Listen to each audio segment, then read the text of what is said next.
Hello and welcome. My name is Jocelyn and today it is time for an update in my sample project pan project. I don't know what update this is. It's some update for the year, but I'm going to talk about the sample products that I used up and the ones that I am rolling in now that I've used up all 5 of my samples that I rolled in last time. So let's start with the 2 skincare items, both of which were actually quite successful. So the first one is this one right here. This is the Youth to the People Super Berry Hydrate and Glow Dream Mask. And I used this sample up. It actually lasted me a lot longer than I was expecting it to. I kind of just used it as a moisturizer for the nighttime when I just felt like my skin needed a little bit extra hydration. If I had used, for example, a pretty heavy duty stripping mask, I would throw this on and this was great. I would definitely consider purchasing this as a full size. Maybe. This was definitely a winner, a winning sample. Next is the Tatcha, the Silk Peony Melting Eye Cream. So again, this was a foil packet sample size of this eye cream. Eye creams last forever, even in a sample size like this, but I really liked this. I'm not one to splurge on an eye cream. I just find that if I take my moisturizer up to under my eyes, that is sufficient. But I really liked this. So if this was ever as a point perk or anything like that, I would definitely scoop it up. I don't think I would purchase a full size just because that's not where I like to put my money. And again, I find moisturizers do a pretty similar job.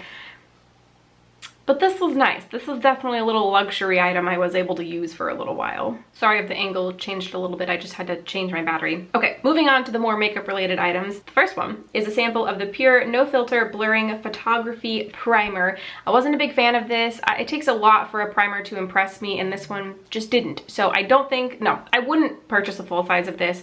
It was fine. I just don't really love primers unless they do something really great for my skin, and this didn't. So it was nice to try, but is not one I'll be adding to my collection. And next, this is something I had tried to use a couple of samples and I kept rolling over because I kept just not using it.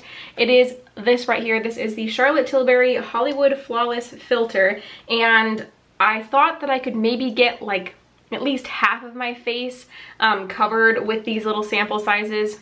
Turns out I couldn't. I barely got any coverage at all from these, so this wasn't a successful type of sample for me to be able to tell at all if this worked for me. I'm sure that it would have worked as just kind of a color match, so I could have color matched myself and then bought a full size, but I wasn't able. I don't really actually remember if either of these matched my skin, and I wasn't able to get a feel for how the foundation actually worked on my skin, so this just simply wasn't a successful sample at all. And then last was a super successful, out of all of the samples that I've used up so far, I think that this is my most favorite and what I will probably buy at some point a full size of.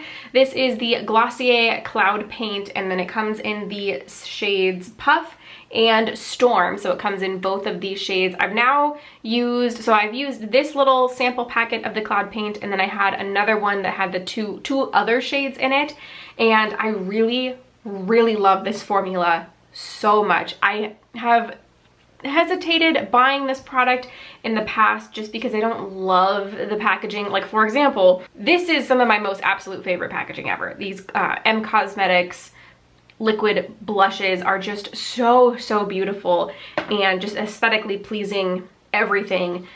And these little squeezy tubes are just simply not. And I know that it matters to me. It's part of the experience of using a makeup product is how it feels and makes you feel when you see it on your vanity or in your drawer, and how luxurious it feels to use it. And I just feel like squeezing it out of a squeezy tube just doesn't offer that.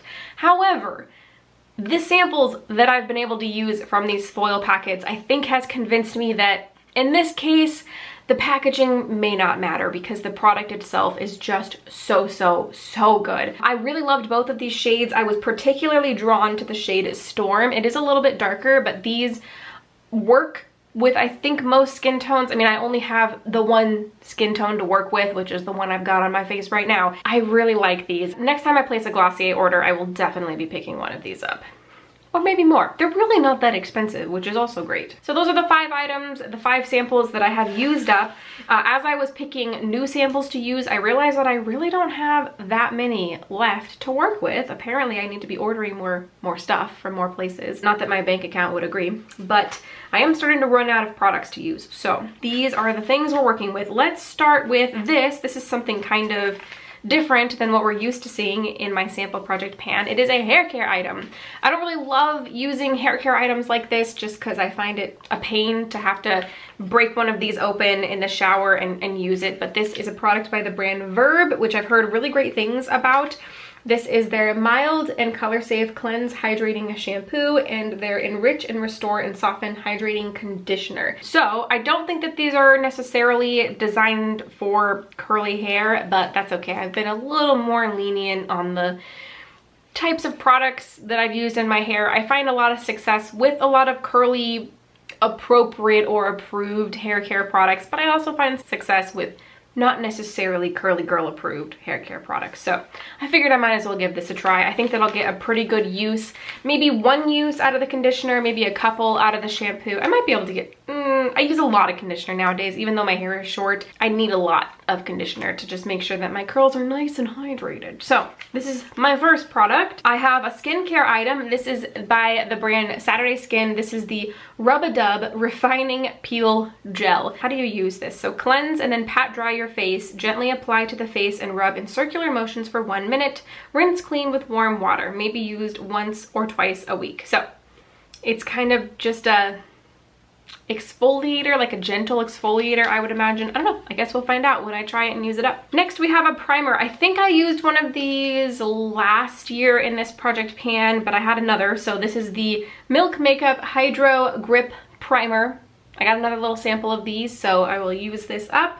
I can't remember how I feel about that. I think I felt pretty middle of the road about that primer. Next, I'm actually combining both of these. So I have two sheets of the same foundations. This is the Perricone, I actually don't know what this is. Sheer Coverage, Sheer Confidence, No Makeup Foundation. Oh yeah, that's what it's called, No Makeup Foundation. So I have 2 of these. I'm hoping that I'll actually be able to get a good solid feel for this foundation like I wasn't able to get with this one because I have two sheets to work with. I'll probably be either fair or firelight. I might be able to, or light. I might be able to mix a few of these together to get a good shade and get more product. So we'll see if I'm able to get a good feel for this foundation. I mean, you can't really get that good of a feel with only 1 use, but maybe, we'll see. And then finally, I rolled this in because again, I was running out of things to choose, and I have a lot of foundation samples, foundation and concealer samples, but for the most part, the lightest shade in those foundations are too dark for me right now.